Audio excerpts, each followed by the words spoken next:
The Senate Majority Leaders hand-picked people winning across the board in the 3 states that were electing Republicans to run for Senate in November. Blankenship, obviously a problem. I mean, that's obvious, right? McConnell, though, pretty much got what he wanted.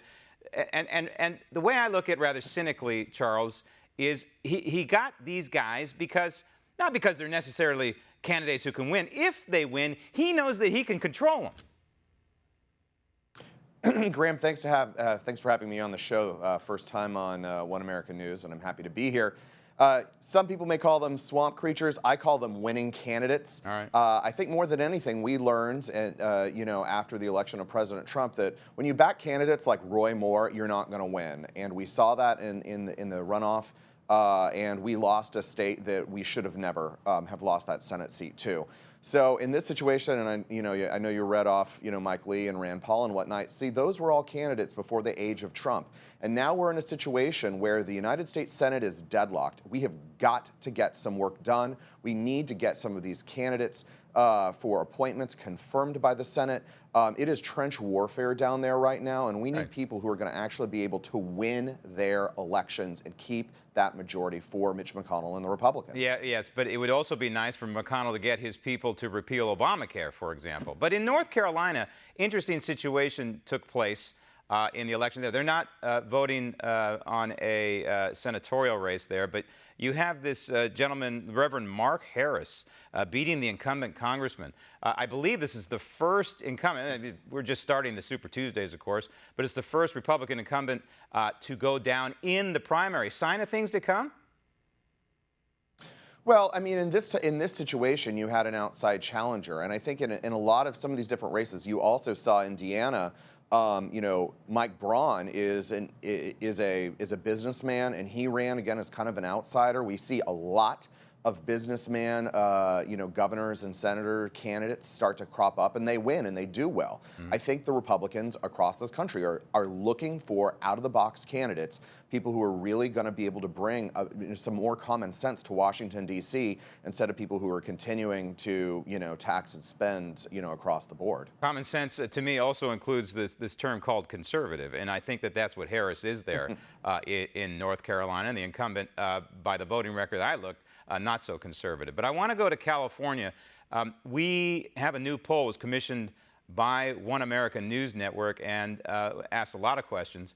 But this was regarding the California primary, which is coming up on June 5. But among the questions asked was who you're going to vote for governor. And the results are shocking to me. John Cox, the Republican, on top. At 23 with Gavin Newsom, the Democrat, 22. Villaraigosa, right behind him, 19. Chang, 9. Travis Allen, also Republican, at 8. Undecided is a large figure there. Obviously, there's less than a month to go. How do you handicap this race vis-a-vis? There has to be a Republican in there somewhere, whether it's Cox or Allen, in my opinion, because you've got to be able to drive Republicans, conservatives to the polls one way or another. Absolutely. And full disclosure, I serve as John Cox's finance director on that gubernatorial race. But all candidates in this race agree on the Republican side. We need one Republican in the runoff. If we do not have a Republican in the runoff, and for some of your viewers who don't know, California has a top 2 jungle primary system where it can be 2 Democrats, 2 Republicans.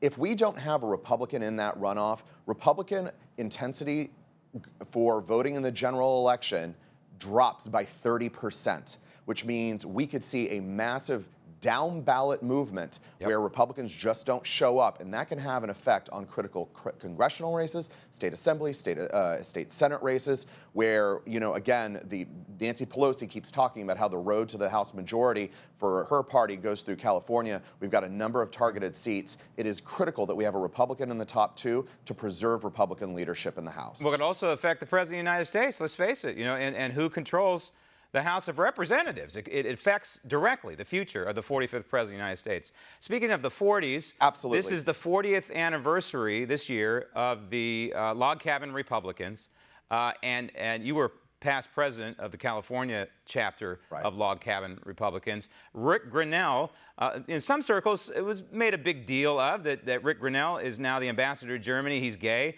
I don't like to make a big deal out of this. I like to look at people as Americans and Rick Grinnell as Americans. That said, this is probably an important moment in time where many Americans realize, hey, wait a minute. You can be Republican, you can be conservative, and you can also be gay.